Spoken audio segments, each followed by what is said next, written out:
Hello, this video is working with the title bar and the ribbon and the customizing the quick access toolbar. So I'm going to open our file that we've been working with. We don't need the data, but we're just going to focus up here on the title bar. Again, we're in Excel, so the title bar is in green. I've already named this file, sort data in sheets, module B. Depending if it's a new one, it'd be book 1, book 2, and then make sure you save it in a location that you'll be able to, a folder, and you'll be able to access it quickly. Give it a name that you'll recognize. So this is the green title bar. And at the very bottom it says Sales 2023. The next tab, which is the next worksheet, Sales 2024. This is the status bar. You can add more sheets. And then over here you have your zoom if you want to zoom in and out. If you have a lot of worksheets at the bottom of this work table, you could actually make the zoom smaller so that you'd have access to all of them. Or this is actually the scroll, the zoom's down here. So that's on the status bar. On the left-hand side, you have your quick access toolbar. You have your quick save or Control S, and you have undo and redo.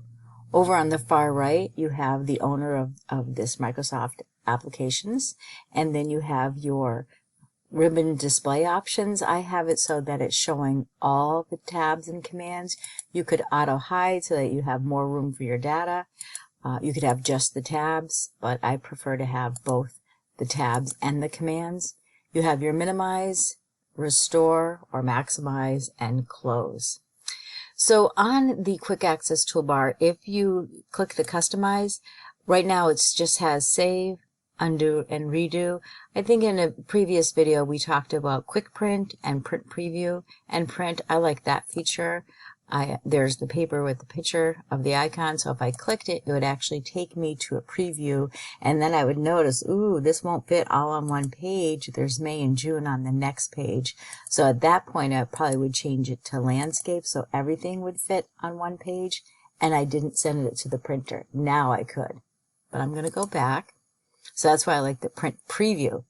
I think it's a good thing to always have a spell check your document. Now, let's say you use a feature frequently and it's not in here. What you could do is go to more commands, and there are lots to choose from. And let's say I'm going to look for maybe insert cells. You insert cells a lot. So you would click that and add it. So it's going to be part of your quick access toolbar. So I'll click OK, and there you have it. So you can add to it, and you can also go back, go to more commands, and then you could remove it if you didn't want it any longer. Now there's actually, these are just popular. If you click here, you could go to all commands, and there's so many to choose from. Lots to choose from. So, okay. Another feature, if you wanted to, in any Microsoft applications, if you open up the quick access toolbar is at the top left corner. If you wanted, you could have it below the ribbon. So it's right here. But you could, I like it, where your eyes go to is where it's naturally placed at the top. So you can put it back up there. Another feature, right now you can see the column headings A, B, C, D, and the row numbers.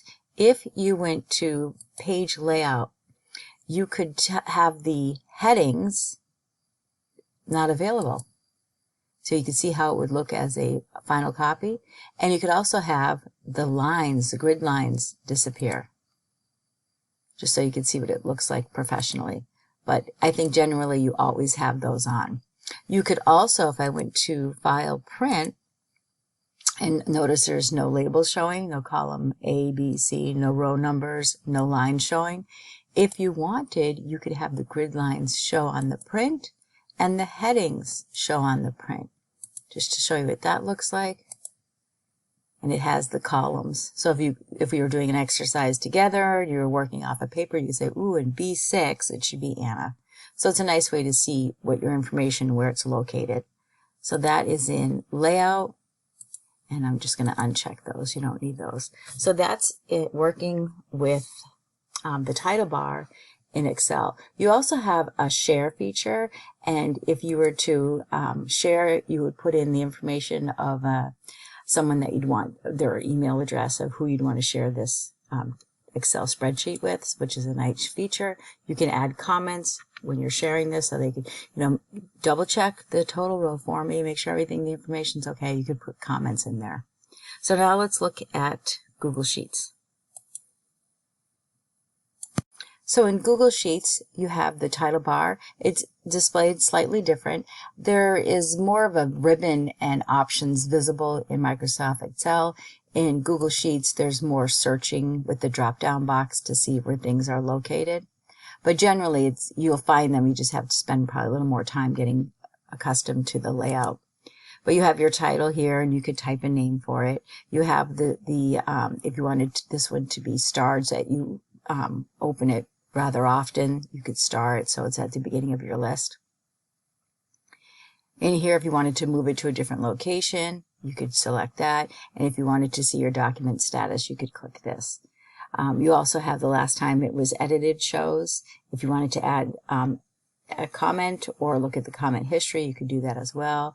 You can join a call here, present this tab to share, and then again the same to share, and you put in an email address of who you'd like to get a copy of it. So the toolbar that's showing, if you accidentally click this caret here, it'll hide the menu, and to get it back you would just click this to get it, retrieve all of your choices. There's also more features here, like your auto sum, make a link. There's a couple more features in here as well. So now let's pop over to working with numbers, the MacBook. There are, again, make sure you're always at the supportapple.com, and there are some variations that you can look for customizing the toolbar on your numbers on Mac. And that's working with the title bar. Thank you.